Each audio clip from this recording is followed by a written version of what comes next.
열심히 공부해서 좋은 주식에 좋은 투자를 하는 방법을 배우는 시간이죠. 주식연구소 김민수 레몬리서치 대표와 함께합니다. 안녕하세요. 네, 안녕하십니까. 네, 미국 먼저 보겠습니다. 1월 들어서 미국 증시는 흐름이 나쁘지 않거든요. 오늘은 어떻습니까? 네, 오늘도 미국 증시는 오르려고 했는데 자세하게 보게 되면 좀 혼조세라고 봐야 될 것 같고요. 혼조세요. 그렇죠. 그러니까 지금 다우 지수는 좀 밀렸고 그나마 기술주 쪽에 테슬라라든가 엔비디아 쪽이 조금 더 힘내면서 상승부를 밝혔지만 오늘 가장 큰 화두는 그거 같습니다. 금융주 쪽에서 네. 특히 미국에서도 금리 인상의 여파가 들어오기 시작하면서 금융주들의 실적들이 생각보다 별로 안 좋구나라는 부분의 인식인데, 네. 근데 반대로 골드만삭스와 또 모건스탠리의 평가가 또 바뀌고 있고 그런 흐름들인데 결국에는 지금 지난주부터 나왔던 금융주들의 미국 기업들의 실적을 보면 네. 가장 큰 화두가 쉽게 말씀드리면 대손 충당금이라고 봐야 되겠죠. 앞으로 손해가 발생할 수 있는 부분들을 미리 적립해서 이를 실적에 반영하다 보니까 생각보다 그만큼 덜 나오는 실적 부분들이 시장에 약간 이 정도는 아닌데 라는 생각이 좀 들고 있다고 봐야 될 것 같습니다. 지금 골드만 쇼크라고도 하더라고요. 골드만삭스 실적이 많이 안 좋게 나왔나요? 이 부분을 그렇게 생각을 해야 될 것 같습니다. 저희가 가이드라인이 있고요. 그리고 그 가이드라인에 맞춰서 이어지는 실적 정도가 나올 수 있을 것이냐라는 부분들을 많이 해석하는데 네. 둘 다 그러니까 어떻게 보면은 비슷한 흐름까지는 골드만삭스나 모건스탠리가 맞췄다고 하더라도 그에 따른 뉘앙스라고 봐야 되겠죠. 그리고 또 실적이 생각보다 얼만큼 도달했느냐라는 부분들과 그리고 또 이를 올 한 해 어떻게 바라보느냐에 대한 차이도 같이 연결시키면서 봤다고 보여지는데 하지만 이제 골드만삭스 같은 경우는 그래도 약간 우등생 이미지가 있어서 설마 이거보다는 더 잘하겠지라고 생각했는데 그게 조금 훼손되다 보니까 더 실망이 컸다고 봐야 될 것 같습니다. 기대치보다 밑도는 실적이 그렇죠. 나오면서 그랬던 거군요. 네. 그럼 요즘 시장 상황을 보면은 확실히 긴축은 끝날 것이다 이런 전망이 우세해진 것 같은데 월가에서도 그런가요? 동상이몽은 아닐까 걱정이 되는데. 항상 이게 걱정을 해왔던 부분이죠. 쉽게 말씀드리면 작년 말부터 이어지는 분위기가 지금 지난 미국의 FOMC 회의에서 보여줬던 점도표를 보게 되면 올해 거의 한 5%, 5.1% 정도면은 금리가 거의 마무리가 되겠어라고 생각할 수 있는 자료들이 나오다 보니까 시장은 이제 이번에 그러니까 지난달까지 해서 나왔던 기준금리가 4.2에서 4.5.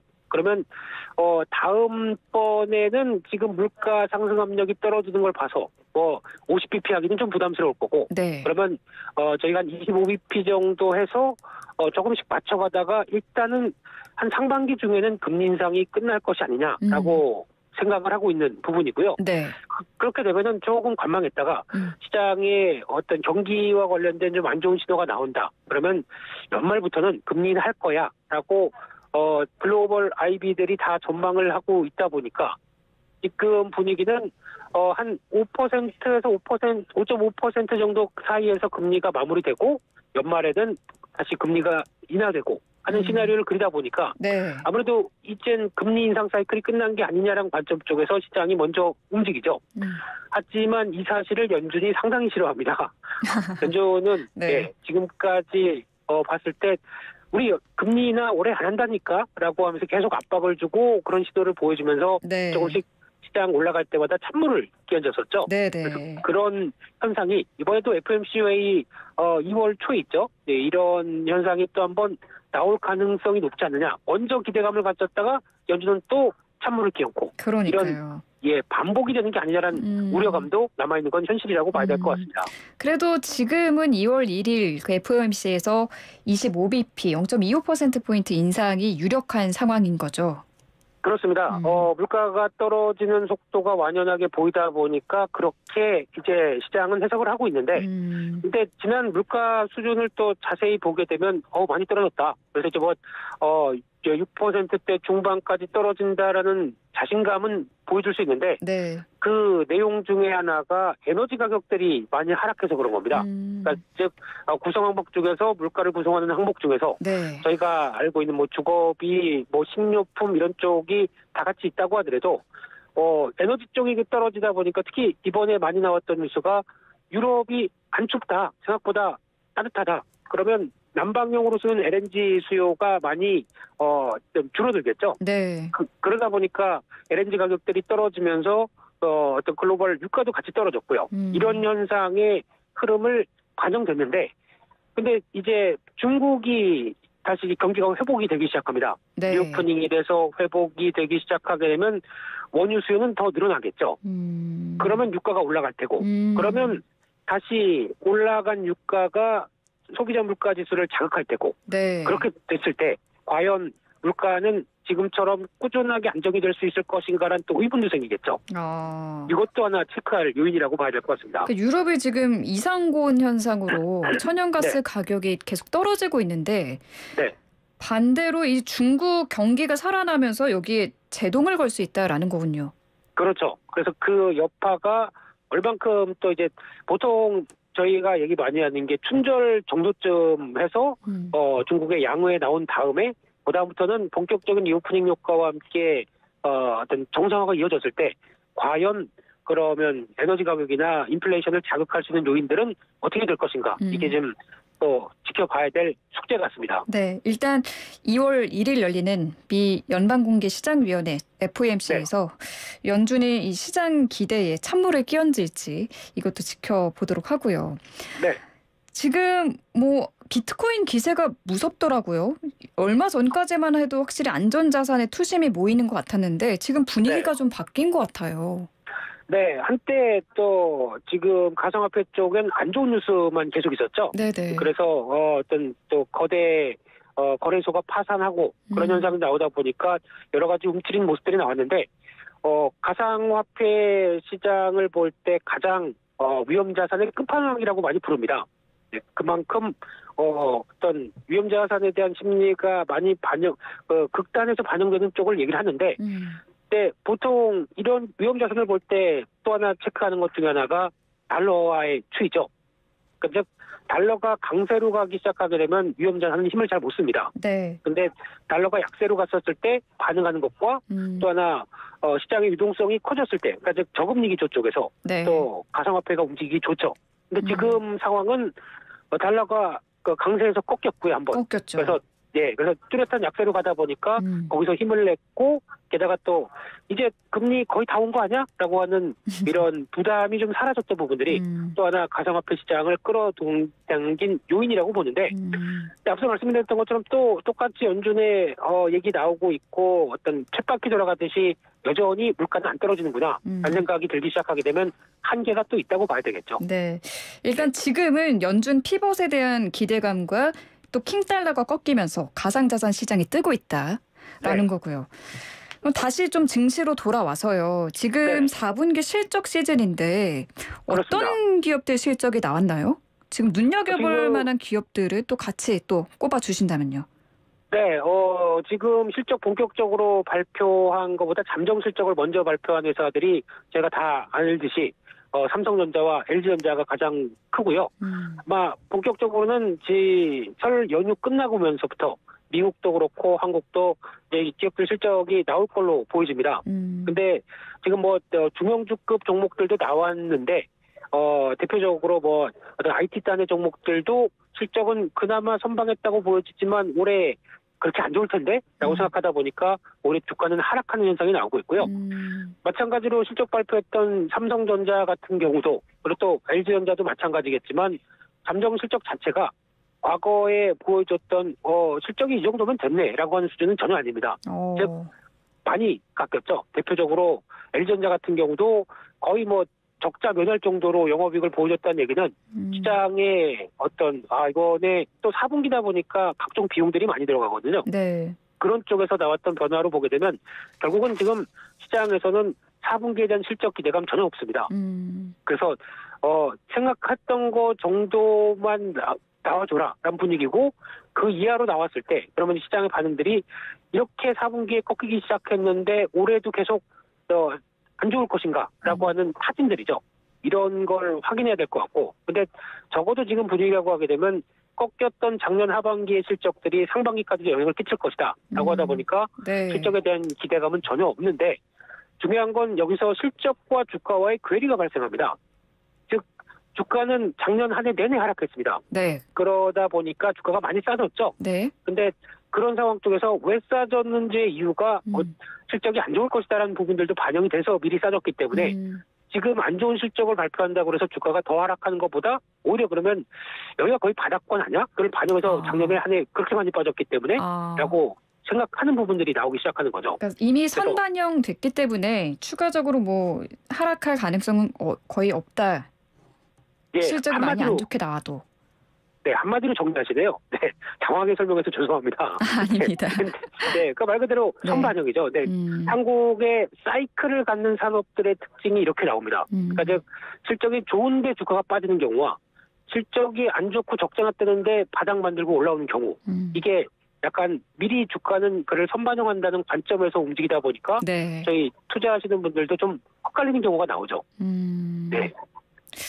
그러면은 뭐 앞으로 추가적으로 증시 상승을 막을 만한 걸림돌은 뭐가 있을까요? 일각에서는 일본은행의 통화 정책을 잘 지켜봐야 한다 이런 이야기도 있던데요.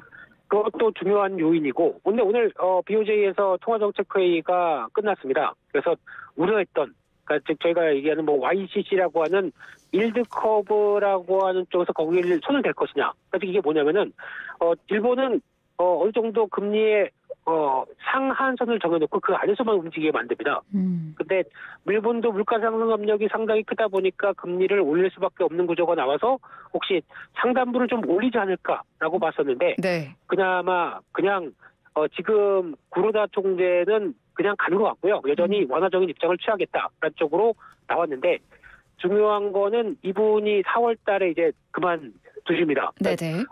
퇴임을 하게 되면 이제 새로운 분은 지금 아베노믹스라고 해서 일본 엔저를 유도를 해서 여러 가지 부양을 시킬 쪽을 시도해 왔는데 이게 지금 시점에서 안 먹히는 상황들이 되기 시작한 거죠. 물가 상승 압력이 크다 보니까요.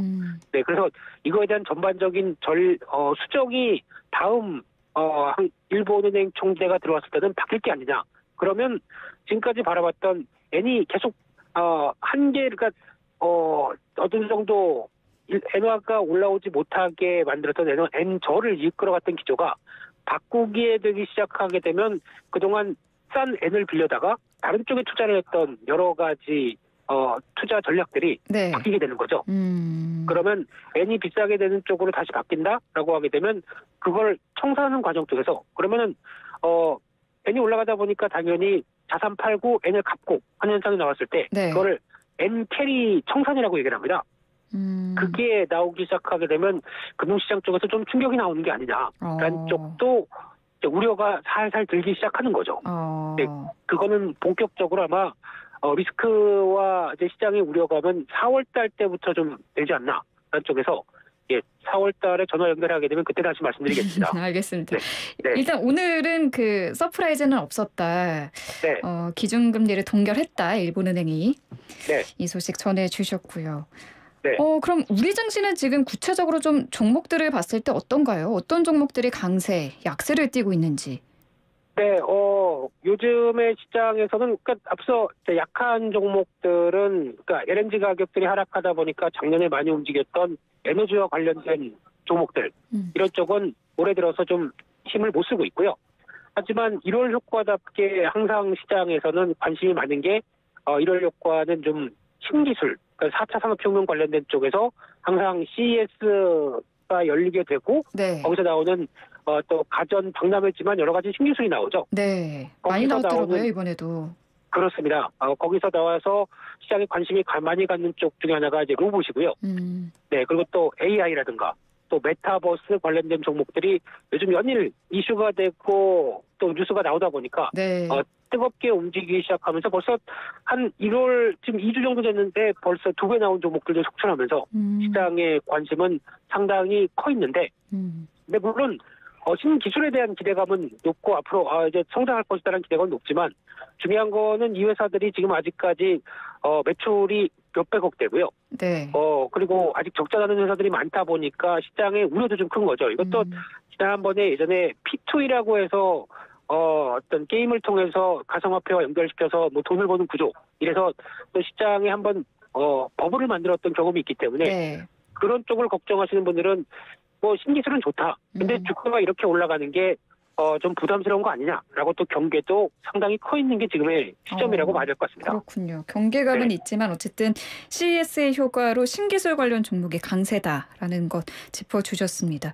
네. 지금 외국인들이 국내 증시로 돌아와서 어떤 네. 주식을 샀는지도 관심이거든요. 어떤 섹터로 좀 매수세가 몰렸습니까?